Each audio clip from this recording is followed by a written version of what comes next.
বোকাখাটত বানে তছনছ কৰিছে কৃষক পশুপালকৰ সপোন।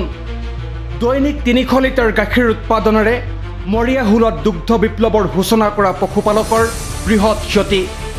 বানত উটি গ'ল অৰ্ধ শতাধিক গাহৰি, মৃত্যু কেইবাটাও পশুধনৰ। ঋণত ডুবি থকা পশুপালকৰ সন্মুখত এতিয়া বৃহৎ প্ৰত্যাহ্বান।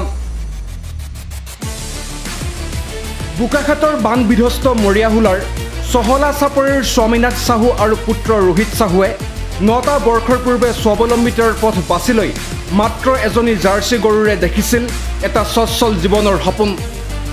বহিৰাজ্যত কোম্পানীত কৰ্মৰত পুত্ৰয়ো চাকৰি বাদ দি স্বাৱলম্বিতাৰে জীৱন গঢ়াৰ সপোন বুকুত বান্ধি উভতি আহিছিল ঘৰলৈ। আৰম্ভ কৰিছিল বান বিধ্বস্ত অঞ্চলৰ পৰা দুগ্ধ বিপ্লৱ। ব্ৰহ্মপুত্ৰৰ খহনীয়াত সৰ্বশান্ত হোৱা স্বামীনাথে পুত্ৰক সাৰথি কৰি আৰম্ভ কৰা গোপালনৰ ফাৰ্মখনত বৰ্তমান আছে ৭০জনীৰো অধিক জাৰ্চি গাই। চৰকাৰী সাহায্য অবিহনেই নীৰৱে দুগ্ধ বিপ্লৱৰ সূচনা কৰা চাহুৰ ফাৰ্মত দৈনিক উৎপাদন হয় ৩০০ৰ পৰা ৩৫০ লিটাৰ গাখীৰ। বোকাখাটৰ লগতে নুমলীগড় শোধনাগাৰৰ নগৰাঞ্চল আৰু গোলাঘাটৰ বিভিন্ন প্ৰান্তলৈ প্ৰেৰণ কৰে স্বামীনাথ চাহুৰ ফাৰ্মৰ গাখীৰ।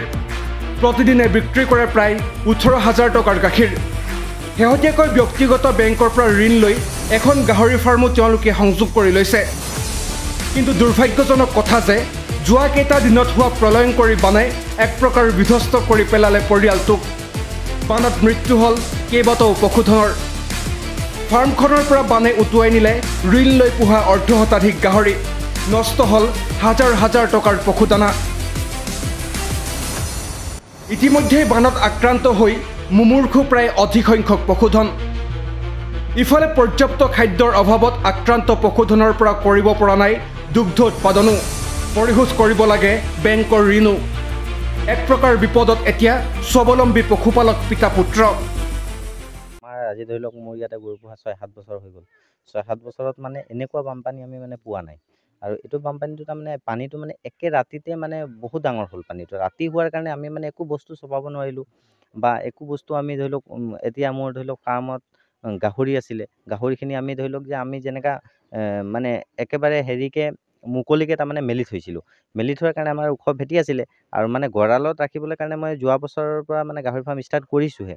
কৰাৰ কাৰণে হাতত পুঁজি নাছিলে আৰু আমি যিখিনি কৰিছোঁ নিজা পুঁজিৰে আৰু অলপ যিখিনি আছে ব্যক্তিগত খণ্ডৰ বেংকৰ পৰা ঋণ লৈ পেলাই কৰিছোঁ। আৰু গভৰ্ণমেণ্ট বেংকবোৰে তাৰমানে চৰকাৰৰ আঁচনি থাকিলেও সিহঁতি লোন দিবলৈ নিবিচাৰে তেওঁলোকে বা নিদিয়ে। আমি কেইবাটাও বেংকলৈ গৈছিলোঁ কিন্তু তেওঁলোকে নিদিলে। নিদিয়াৰ ফলস্বৰূপে আমি তাৰমানে কি হ'ল ব্যক্তিগত খণ্ডৰ বেংকৰ পৰা ঋণ লৈ পেলাই আৰু নিজা পুঁজি যিখিনি আছিলে সেইখিনিৰ পৰা মানে কৰিছিলোঁ। কৰাৰ ফলত মানে আজি ৬-৭ বছৰৰ পৰা মোৰ ফাৰ্মখন ঠিকে চলি আছিলে। আজি দিনক দিনে ধৰি লওক উন্নতিয়ে কৰি আছিলোঁ। কিন্তু আজি আপোনাৰ যোৱা কেইদিনমান আগতে অহা বানপানীৰ ফলত মানে যথেষ্টখিনি ক্ষতি হ'ল। যথেষ্টখিনি মানে ভাবিব নোৱাৰা, মই এনেকুৱা সপোনতো ভবা নাই যে এনেকুৱাখিনি ক্ষতি হ'ব বা এনেকুৱা আমাৰ লোকচানৰ সন্মুখীন আমি লকডাউনতো হোৱা নাই। তাৰ হেৰিয়াত তাৰমানে আপোনাৰ ধৰি লওক আমি গোটেই মেচিন আছিলে গোটেইখিনি মানে আপোনাৰ ডুবি গ'ল পানীৰ পৰা, সেইখিনি নষ্ট হ'ল। দানা যিখিনি মই নিজৰ পইচাৰে মজুত কৰি ৰাখিছিলোঁ সেইখিনি গোটেইখিনি পানীত ডুব গৈ পেলাই নষ্ট হৈ গ'ল।